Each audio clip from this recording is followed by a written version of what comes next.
Hello everyone, let's discuss our PSIR mains 2024 paper, and we are going to discuss paper 2. Okay. So,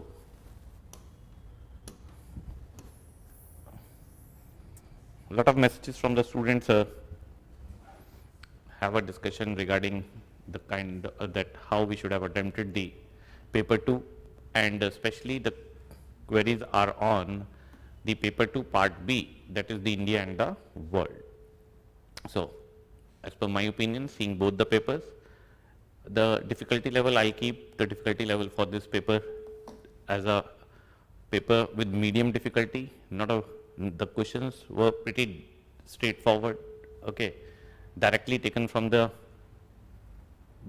in fact the questions which have been asked, they're directly taken from the syllabus, and anyone who has prepared the syllabus can write good answers for most of the questions which have been asked.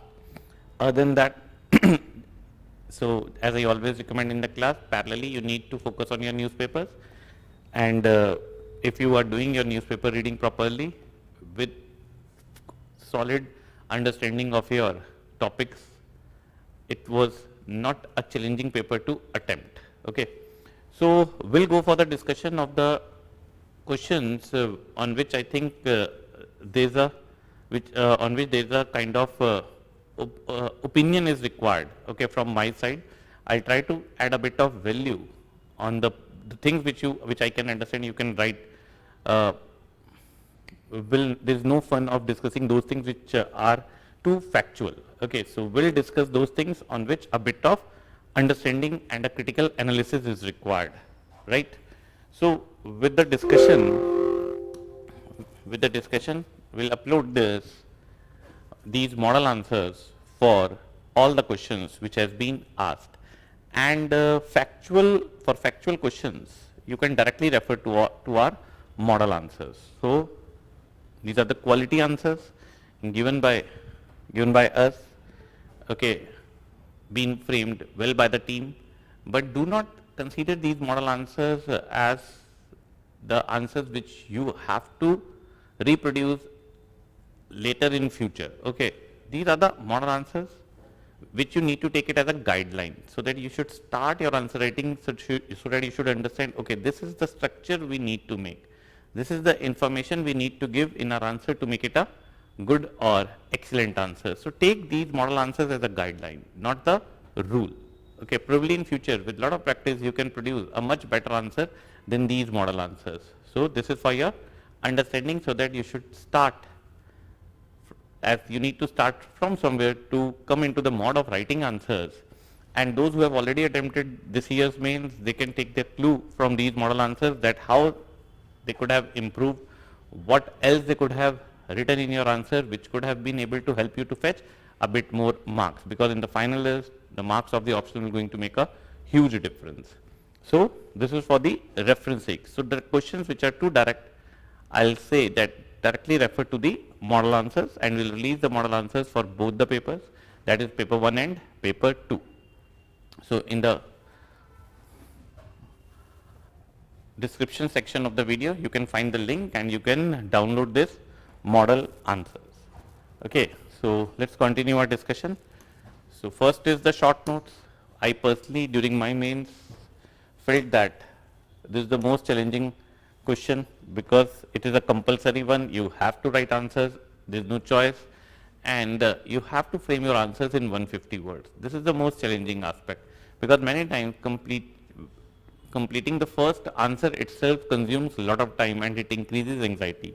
So personally, I remember my mains, I used to feel, I still remember very clearly my first agenda and the objective was do as soon as possible, write as soon as possible the answers for these 5 notes which I have to write in 150 words. So not much of the, and the moment you start your mains here, it takes time when your brain start working more effectively. So it's like a engine which will take time. So first you have to start you have to start from these model answers, and that time your processing is bit slow, and then your brain start working much more effectively. So always it is a challenging to write the short notes for these 5, as you have to write it in 150 words. So direct question from the first chapter of your syllabus, comparative politics. So the structure will going to be, as I said, it's a factual one. You can refer the model answer. Structure will going to be, what is comparative politics? The different approaches you have, what is interpretive approach, how it is helpful, and who are the scholars. This much you need to write in this. Okay. So content you can refer in the model answer. There is no need to dictate for that. Second, central tenets of the world system theory. Again, direct question from the syllabus, right? Marxist theories in IR, within Marxist, traditional Marxist perspective. Traditional Marxist perspective, Emmanuel Wallerstein, who has given world system theory in the form of core periphery model. Okay. So Marxist theory of IR, traditional Marxist perspective, Emmanuel Wallerstein, core periphery model, and he has given a world system theory. Okay, na? So he has given a different interpretation of the world politics, right? Different from realist, right? Third, so again direct question was there from the syllabus only. Third, now this seems a pretty straightforward question, but these questions are more challenging to write in mains. Those who will write the mains in future will realize, mark my words, that the question is very straightforward, direct, simple. It's not easy to understand the question, but framing your answers in 150 words becomes a challenge. If you have to write a essay on this, probably it is more easy to write essay, but very difficult to come to the crux of what has been asked and to explain all the things in 150 words. So you have to comment on the statement, and the statement is saying the expansionist tendencies of the current Russian regime indicates its intention for the realization of greater Russia on the lines of Soviet era. Comment. So comment is your opinion, aapki apni personal opinion, what you have to say on this. So question is saying the way things are going, the way Russia is behaving at present under the leadership of Putin, it seems as if Russia wants to revive the Soviet era, or Russian foreign policy is going on the lines of Soviet era expansionist policies. Do you think if you ask this question from any of the Russian leaders, they will accept it? No. And this is the blame is being put on them from whom? West. So it is basically, you can see it's a Western opinion. So if you are saying yes, so means you are under more influence of whom? The Western opinion. So we have to balance out our comment by saying, though yes, West is blaming Russia for doing the same, and this Russia started doing since the annexation of Crimea in 2014 and finally Russia's war in Ukraine. So you understand in which backdrop this question has been asked, but this is the opinion of whom? West. Now you need to bring the opinion of the other side also, and that is why I am saying writing all these things in 150 words is such a big challenge. It's not that easy. So directly you will jump to the answer of this question by saying what? That yes, West is blaming Russia for returning back to the Soviet era expansionist policies, and this Russia started doing since annexation of Crimea and Russia's war in Ukraine, and Russia aspires to create a greater Russia. Right? If this question you have to write it in, let's say 250, 300 words, I would have given you much more information to frame a better answer. Like Russia is a prisoner of geography as per the scholar Tim Marshall. Whosoever will be at the helm of affair in Russia is bound to behave like a czar. Russia by its geography can't afford to be a democracy. Okay, US is located at a very safe place. US is surrounded by 2 oceans, and on the northern side it is Canada, the state with whom US does not have any tension. So US political system can be an outcome of its democracy, as said by the scholar Tim Marshall, that Russia is prisoner of geography. Though even this answer you can end with this quote, it is Putin who said that. Putin is a master of ambiguity. Putin who said that when it was asked to him that till where Russian border, and he said nowhere. Okay, so this is the ambiguity he wants to create in the mind of the Western leaders. Okay, then is Russia wants to revive the glory? Is Russia wants to revive the Soviet era policies? Now, when it was asked to Putin, what Russia is, what Russia wants to aspire, or is Russia wants to revive the Soviet era policies?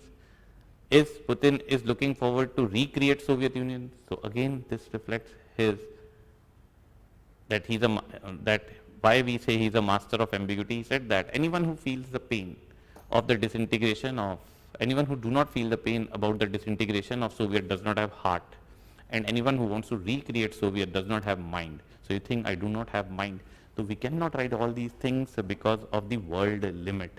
Okay, so you have to write your opinion, a balanced one, not directly saying yes, Russia wants to do this, because you need to write a counter narrative also that Russia assurance being given to the leaders of Russia that NATO will not going to expand eastward, and clear eastward expansion of NATO has put a pressure on Russia. A statement came from the defense minister of Russia that if Russia would not have went for a military action in Ukraine, what is going on at present in Ukraine would have been going on within Russia. So Russia is fighting its war for its integrity, sovereignty. This is your opinion, comment.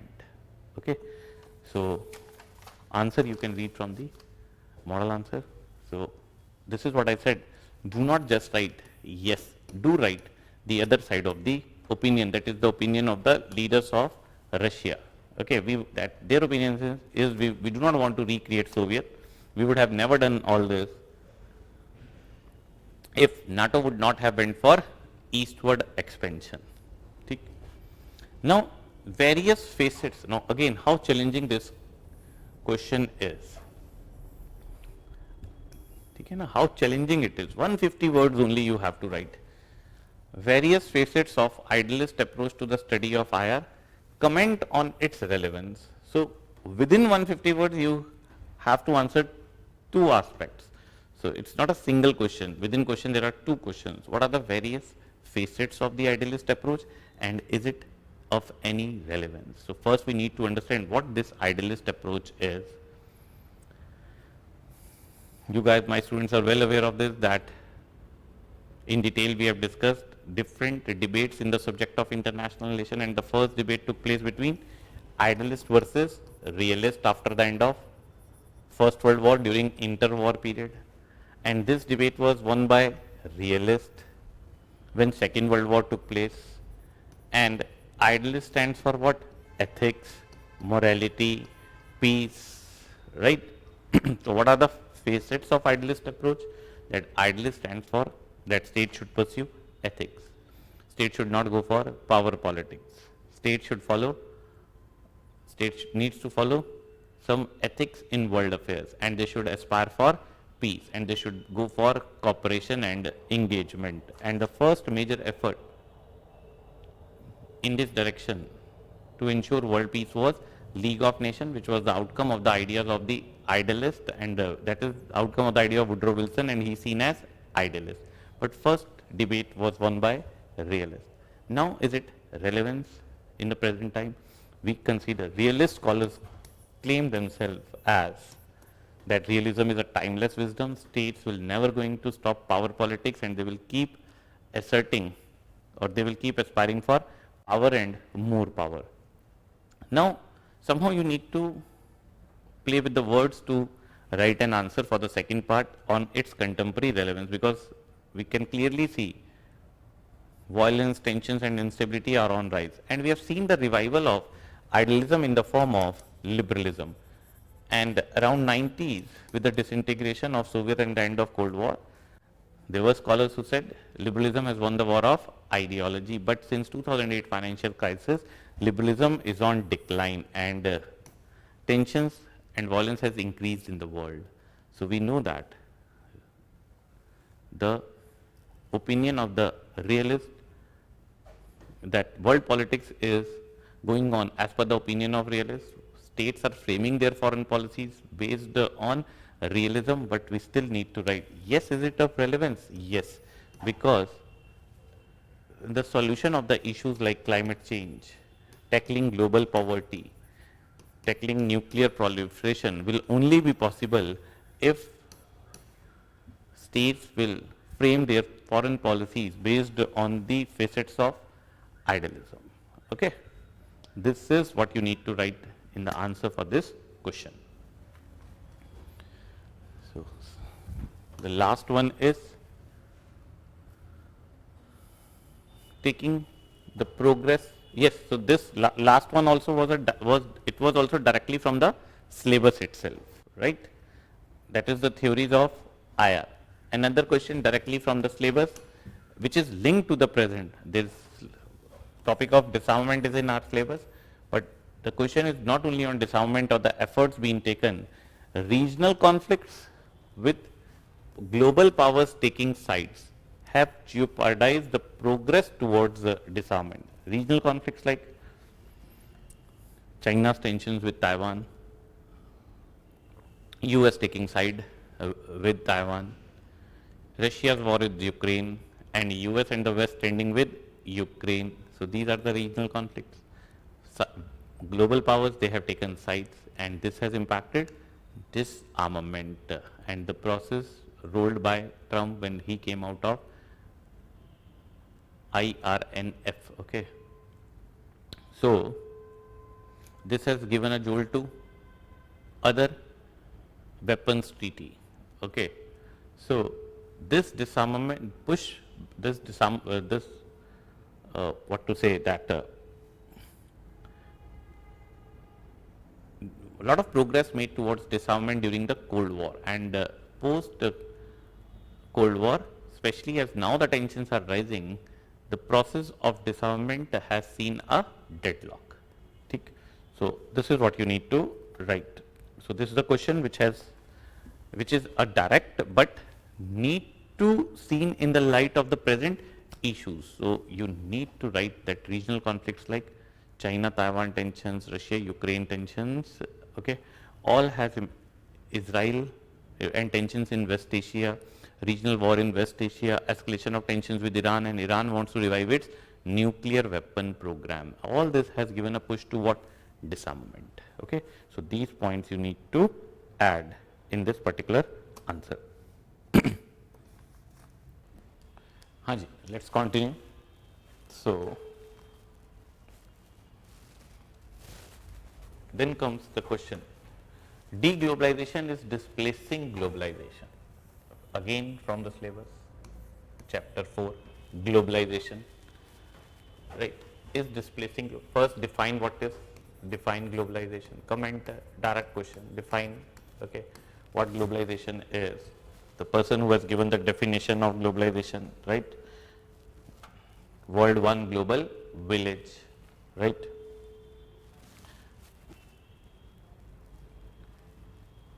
The process has led to the integration of economies, right. So since the beginning there are the critics of globalization, right. So globalist, deglobalist, those who are the critic, right. The major push came from the Western world. US became the vocal supporter of globalization. Through globalization, the objective was to strengthen liberal world order, right. So this is the basics of globalization. Now deglobalization, anyone who is reading newspaper well aware of this, liberal world order is on decline. Protectionism by a country who became itself the most or the flag bearer of globalization, that is the protectionist policies in US, trade wars between US and China. In his electoral debates, Trump said will impose heavy tariffs. Recently he has announced that before that once I took over the oath as a president, that day we are going to increase tariffs with China. All these things have started the process of deglobalization. Yes, deglobalization is displacing globalization, bringing dilution in liberal world order. Reason for rising instability and chaos, which is rising instabilities and tensions in the world affairs. So US justification wants to bring jobs back. So the important thing to understand is that earlier, who was the major critic to the forces of globalization? The developing countries, the underdeveloped one.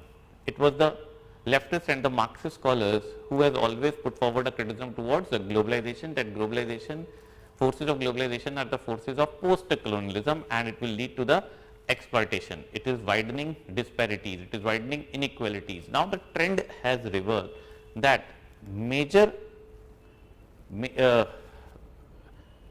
that aversion and the major aversion is coming from whom? The Western world itself, and it is the West who itself is drifting away from globalization. So this is the new trend, that where earlier criticism towards globalization was coming from the developing and the underdeveloped world, now West itself is not showing much of the affiliation towards globalization. Okay, na? All these things you need to write in this answer of deglobalization is displacing globalization. Okay. Second question is a much more direct one.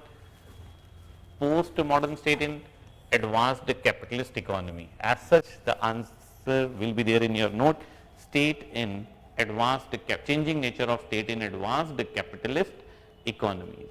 Nothing from the current perspective, as such it is there in the syllabus, that is state in advanced capitalist economies, right.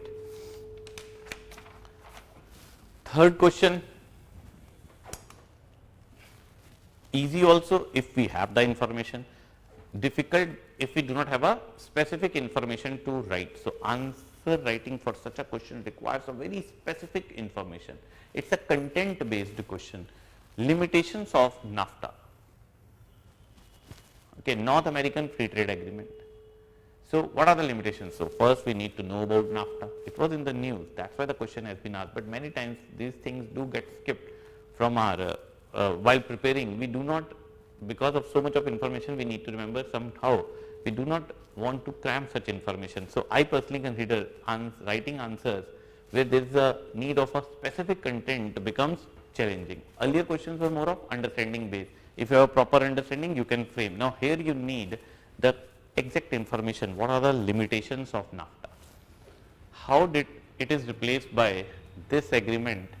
How we can say this agreement is trying to undermine the limitations which were there in the NAFTA. Explain. Okay. So easy to, once you know the information, this question will seem a pretty easy to all of you. But that is what I am saying.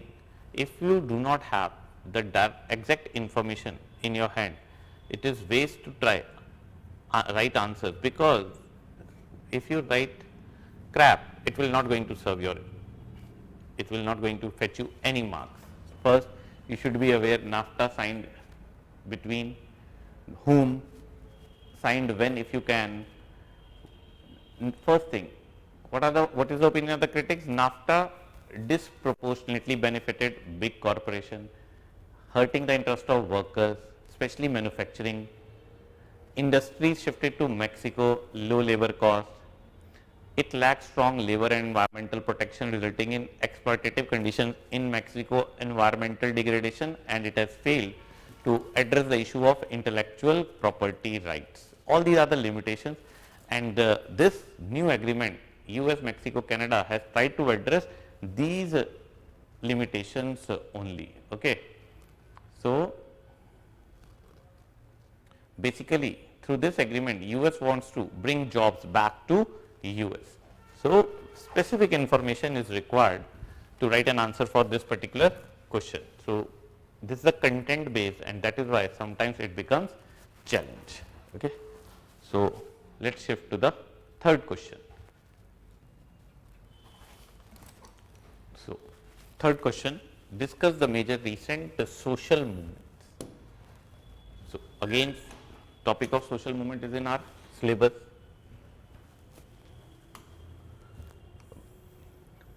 So that's how you need to prepare your syllabus. Social movement as a topic is in there, is in our syllabus now, but related to physical rights of women in various countries of the world.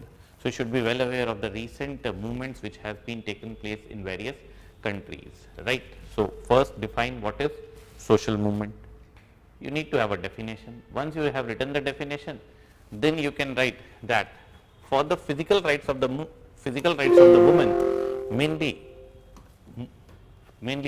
who has been most vocal? Feminist has been most vocal. Okay. History of feminism, you can write waves of feminism, and then lot of movements which has recently took place in various parts of the world, that is from US to Argentina to India, okay, to Poland. Then you can write or conclude with one of them with good quote of any of the feminists like Judith Butler. They would not only challenge the legal structure but also cultural norms. One thing which is not written here is which you can add is in Iran protest against hijab, my body, my rights. Okay. So, again a very straightforward question. Next is examine the role of political parties.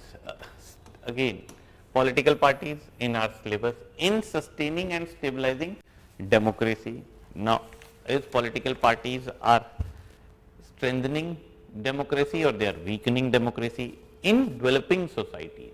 So, the way political parties working in the developed countries and the developing is different, right? What is the function being performed by the parties? What is their function? Bring the vocabulary of the system theory of David Easton. Input function, what do they do? Aggregate and articulate. All these things you can write, right? And are they strengthening the democracy or they are weakening democracy? What are the problems of the political parties in the democratic society?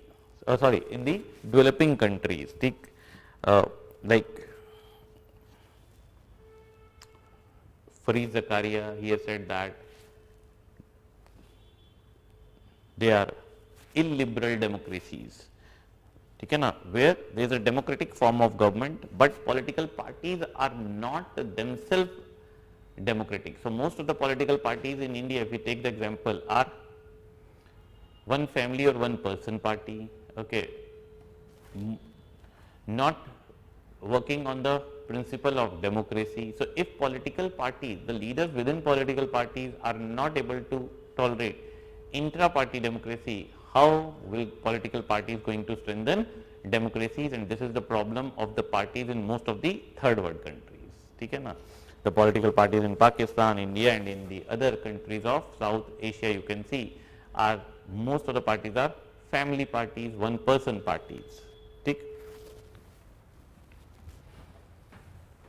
Straightforward question. Do you agree with the view that US uses NATO as a traditional tool of strategy to perpetuate its hegemony in the world? Right? Analytical question it is, not a factual one. You don't have to write on NATO. Writing on NATO, factual one. There is no need to remember even if when it was created, like the date. Do you agree with the view? You can say that no, I don't agree. If the question is, do you agree with the view? Now, let us see first whether we agree with this or not, but do you agree with the view that US uses NATO as a traditional tool of strategy to perpetuate its hegemony in the world? For its dominance, US is using NATO to keep its dominance intact.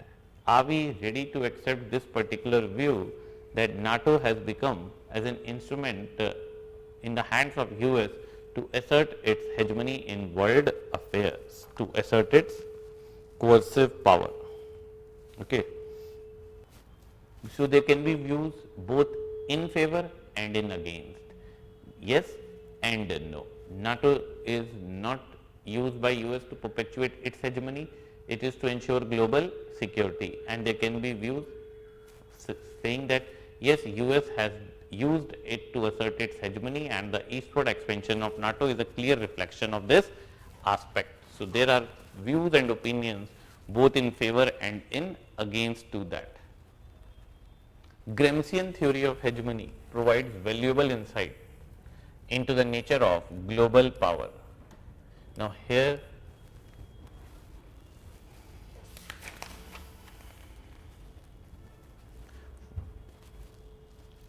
Gramscian theory of hegemony provides many valuable insight into the nature of global power.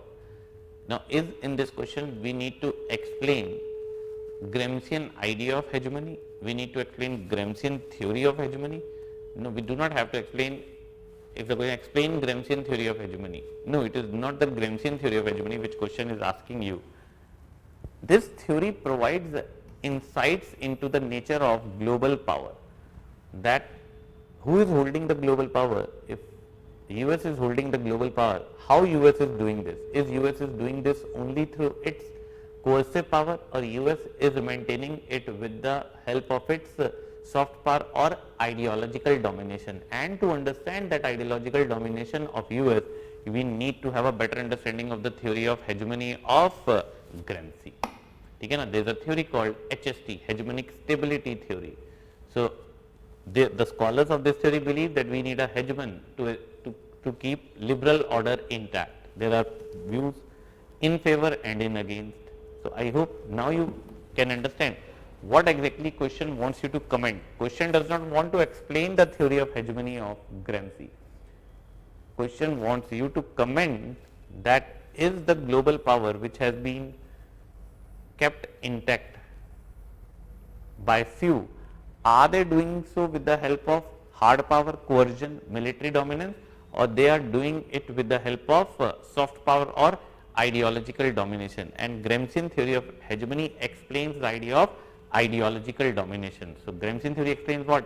Why capitalism, why communism has not ushered, why capitalism has not been defeated, because capitalists are able to maintain their ideological domination, and this is his concept of hegemony. This much you need to write about his concept of hegemony, ideological domination, but you do not need to explain his theory of hegemony.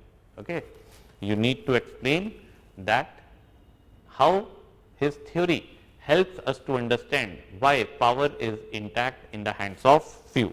Okay, so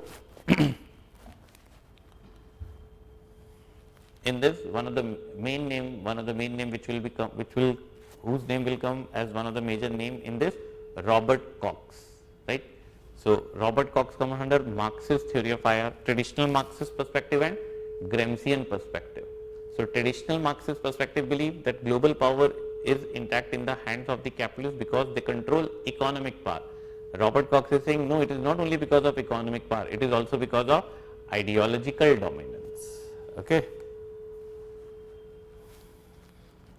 This is you need to write in the answer for this particular question. So I hope you can understand that sometimes understanding question itself becomes challenge, and we end up writing a wrong answer assuming that what we are writing is right. So in such a situation of stress, because these are the things which are the ignored aspect of writing, means that it is not only preparing me, handling time pressure, handling such a pressure, writing in such a pressure situation increases the challenge to frame good answers.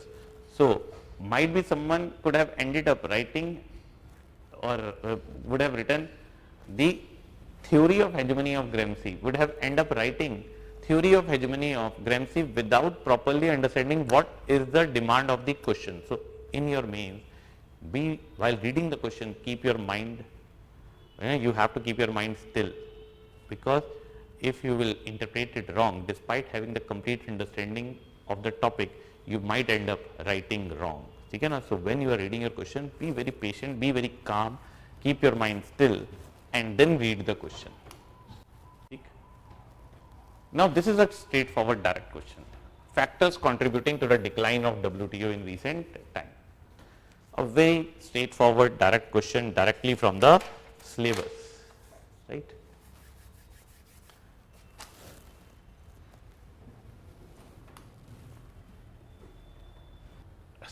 I will say a straightforward. EU has proved to be the most successful experiment of regional integration. It is written in our syllabus, regional integration, regional agreements, account for its success and some of the recent challenges. What are the, where we can see the success being attained and what are the major challenges within this particular regional trade bloc. It's a best of the example of regional integration. Okay. So we can bring the theory of IR, which stands and supports what? Regional integration for world peace. That is functionalism.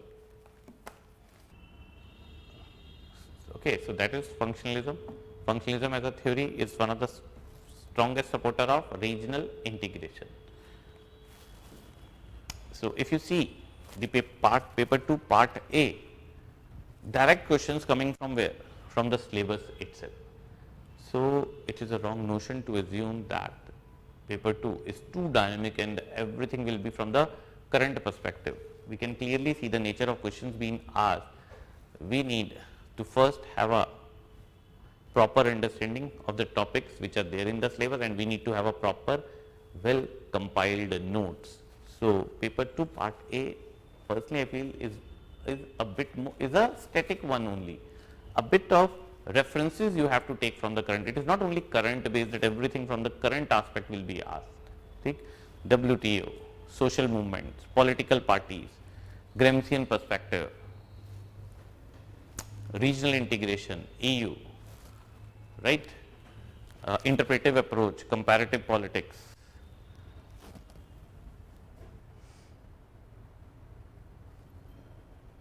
This US uses NATO as a traditional tool is more of current perspective. Okay. Otherwise, most of NAFTA, state in advanced capitalist economies, deglobalization, current perspective. So most of the questions, if you see, are static in part A. Now part B is much more dynamic. Okay. And again I will say it's that if you have a good command on the basics of India and the world, if you have a good command on the political understanding of the issues, it will not be a big, and if you are reading your newspapers regularly, it will not be a challenge to frame answer for any of the questions which will be asked in the paper 2 part. So let's see the questions for the paper 2. The first one, very easy to attempt. India must strive to become a semi-permanent member. Comment, again your opinion है ये. जब आपका comment है तो आपके पास luxury है to take a stand in favor of the comment, in favor of the quote, against the quote, or a midway, saying two things at the same time. India must strive to become a semi-permanent rather than a permanent member. Permanent member having veto, semi-permanent means you all know Security Council, 5 permanent and 10 non-permanent members elected for 2 years. Semi-permanent will be a permanent member without veto. So this offer has been given. This offer has been given to few countries. So deliberation is going on whether we should go and grab this opportunity or keep asserting that we will not going to compromise anything less than the permanent membership. Okay. So high time for UN to reform. You can write this. Present, there is a question mark on its relevance considering the rising conflicts and wars.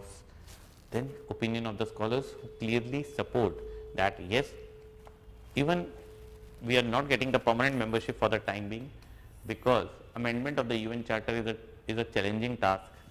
At least we should grab what is the low hanging fruit, that is at least become a semi-permanent member to get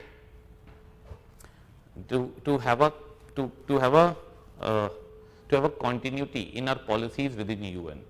India's voice will get more weight by having at least the semi-permanent membership. We do not have to come out of Security Council after 2 years. Okay, so we can plan our policies better.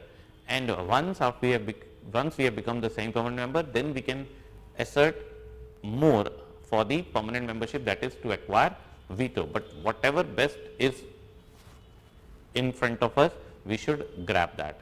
Then there is a scholar, no, we should not compromise anything less than the permanent membership. So rather than saying things in your words, write things by taking the opinion of the scholars. By these scholars believes all this. Okay?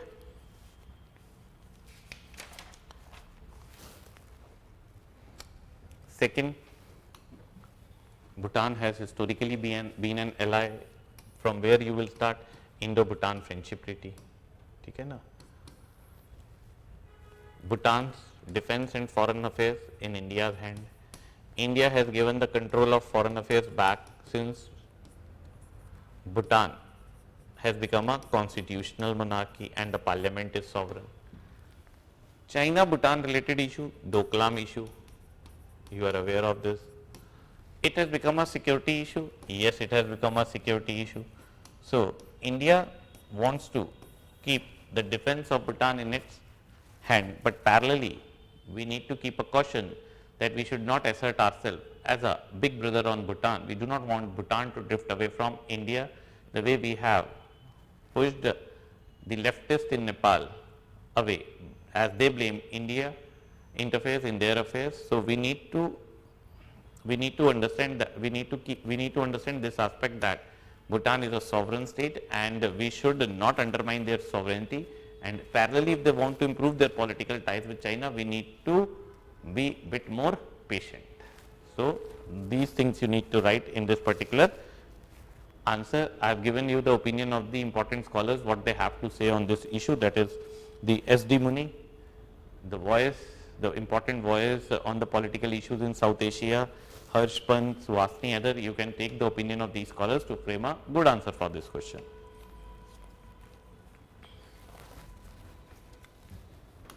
So, what are the main reasons India's increased clout in WTO? Our rising economic profile. So, your answer will revolve around this particular point. Okay. So, first question, I do not see any drastic thing which has been asked by UPSC which you cannot answer. Okay. It is just that at that time you need to keep yourself calm and think which points you can write. First, have a proper understanding of the question and then frame your answer. So, always take a minute, always take few seconds, or at least try to take a minute to frame the structure of the question before you start writing your answer. Okay. Because you will have around 7 minutes. So, take 1 minute and then take 5 to 6 minutes to frame an answer. ठीक है जी.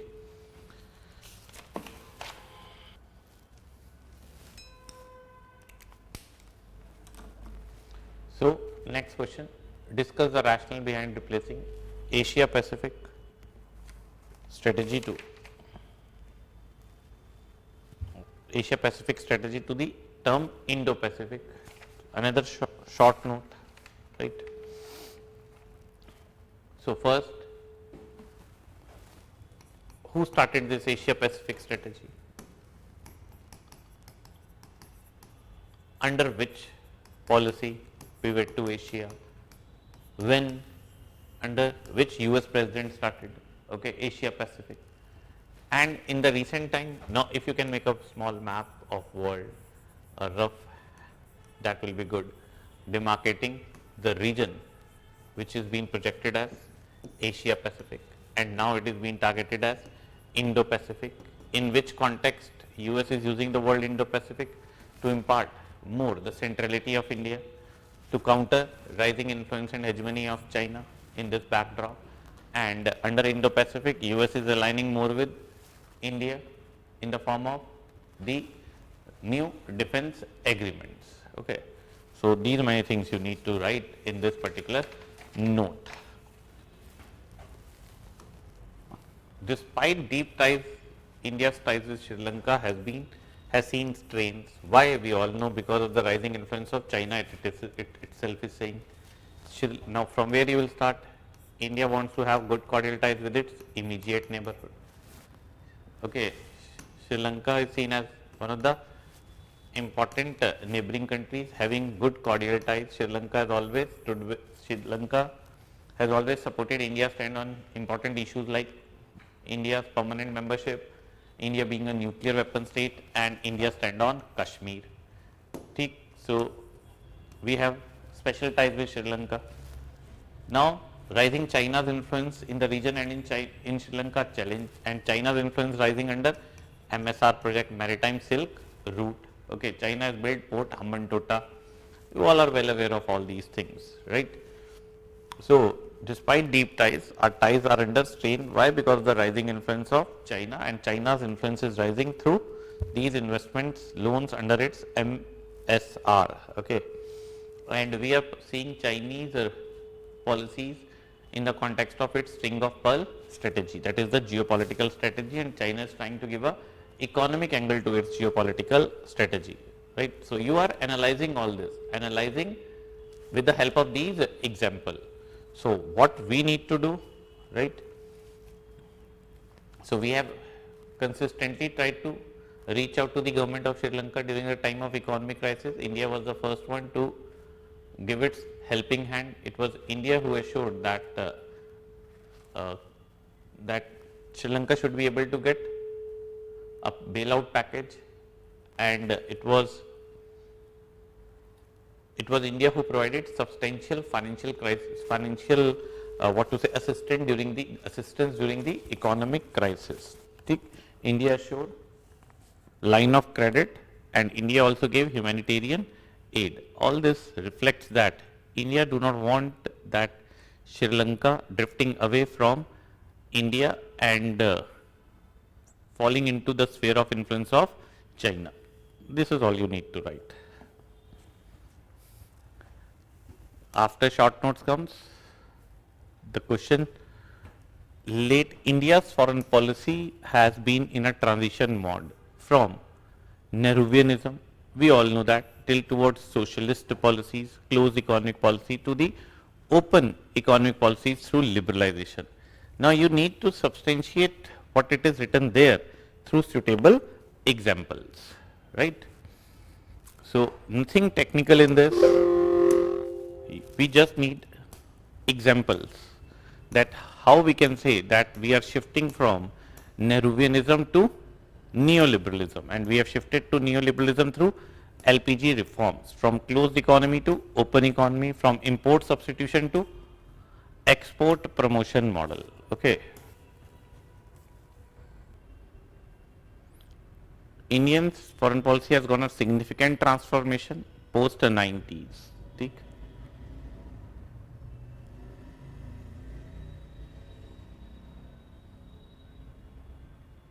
So the economic crisis pushed in India to shift from state control to market driven economy, and through this we have integrated our economy with the world economy. So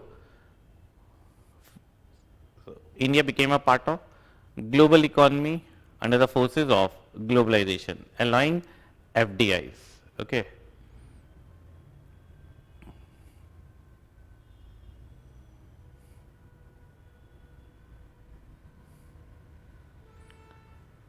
Under neoliberalism, India started looking for new markets, and we started look east, look west, and look north policy. Okay.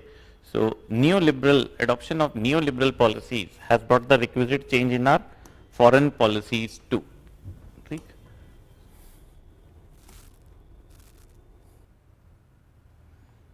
Does the idea of 20th century as Asian century continue to remain feasible given the growing friction between India and China? Is it possible to attain the objective of Asian century? Achieving the objective of Asian century can be achieved until unless the tensions between the two major Asian giants will keep prevailing. So you can show your inhibition that it will remain a dream to achieve. Okay. It will remain a dream to achieve till the time the tensions will prevail between the two Asian giants. So both need to realize this, that despite challenges, despite so much of tensions, they need to engage and cooperate. They need to find the common areas of engagement. As PM Modi recently said that there is enough space for both Asian giants. Okay. And we need to find that space. Okay. There are so many areas on which we have common interest to achieve.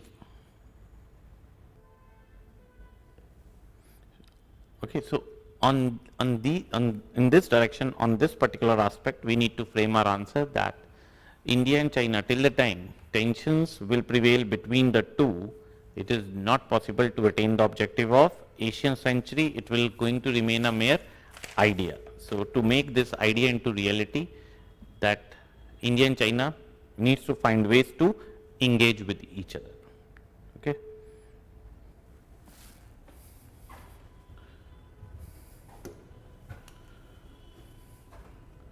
Discuss the potential role that India could play as a leader of the global south. Potential role which India can play as a leader of global south.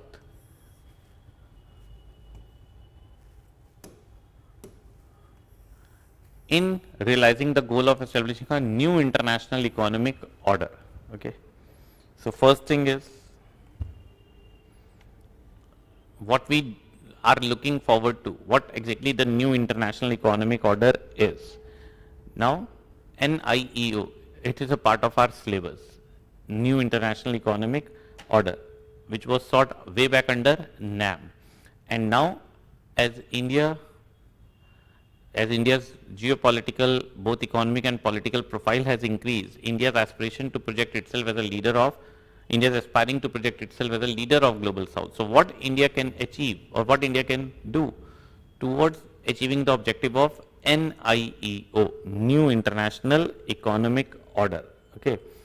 Under New International Economic Order, the major demand is to reduce the disparities between the developed and the developing countries. Okay. We need to reduce wealth inequalities which prevails between the West and the global south. So the next question is, discuss the potential role that India could play as a leader of the global south in realizing the goal of establishing new international economic order, right? Now,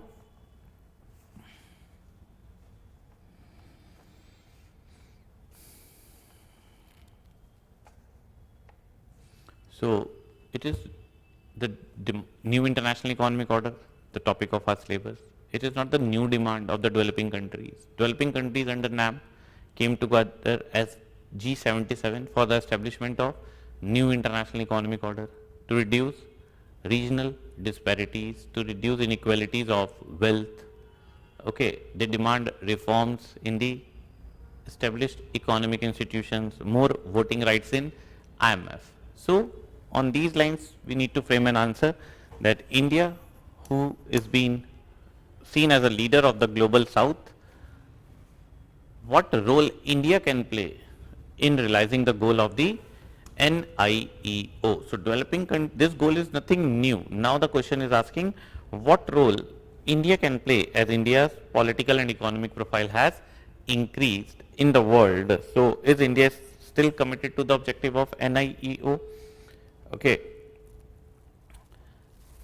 And what all we can do towards the achievement of this particular objective. Okay, now this is what exactly the question is looking forward to.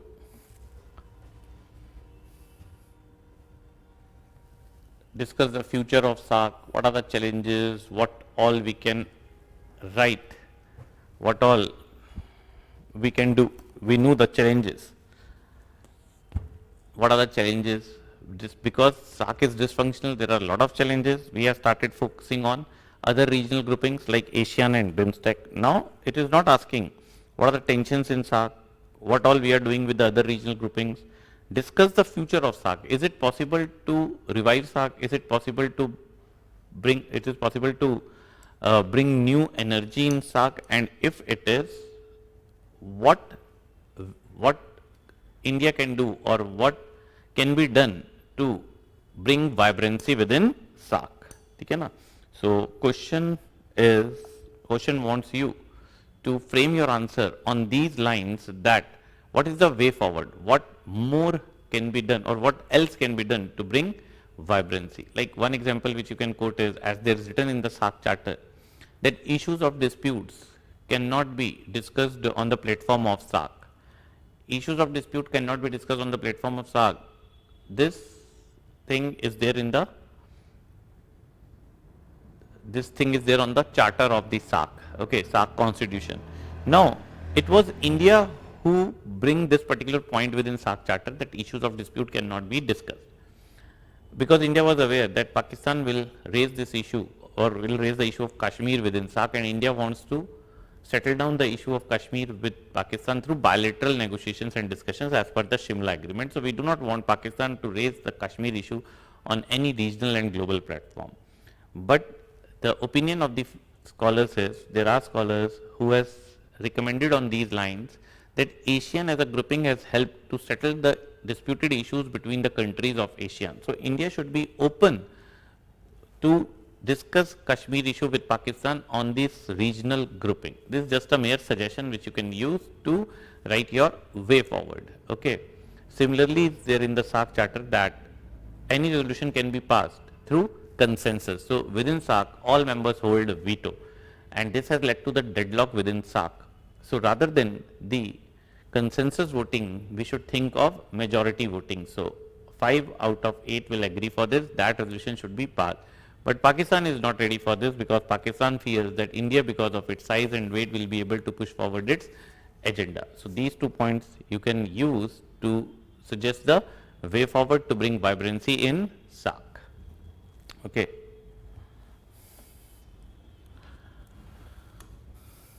Critically examine India's prospective refusal to sign the NPT despite being recognized as a de facto nuclear power. So you need to know about NPT, what NPT is all about, what are the grounds on which India criticizes NPT, why India is not ready to sign NPT. Okay. India's criticism mainly revolves around the dateline. In detail, we have discussed this thing in the class, and those who are well aware, those who know the issue of NPT, I don't think so there is any challenge to frame an answer for this particular question. Why India is not ready? India is ready, India is open to sign because it is critically examined. So you can write India is open to sign as a nuclear weapon state, but India will not going to sign as a non-nuclear weapon state. Okay. And further questions which I am seeing, they are also, and from my opinion, there are 2 direct questions. Okay. There is nothing as such, there is nothing technical as such in these questions which requires discussion. They are pretty straightforward questions. So if you have a content, you can easily frame your answers. So I'll refer that you just check the model answers and see the structure and the content. And still, if you face any kind of issue, you can reach me on my WhatsApp number and you can discuss whatever queries and doubts you have. It is 9988884432. So I'm not feeling that there is any inputs required from my side on further questions, because I'm seeing they are pretty straightforward questions. So that is why we have framed the model answers with best of the structure. So just read them. Still, if you feel that sir, why we could have added this, don't you think it would have been better if it would have been framed like this? So you can come with your suggestions on these model answers, and if you have any doubt on any of the question and you want to have a specific discussion on that question, that you can let me know. We'll discuss it on call, right? So this is the discussion about the paper 2 PSIR, and paper 1 I have already discussed. So you can refer the video for the paper 1 and you can refer the model answers for all of the questions for the paper 1. So in that video also I'll discuss the questions which I personally feel requires a bit of discussion. The questions which are very straightforward, for that you can just refer to the model answers. Okay. Bye, take care, thank you.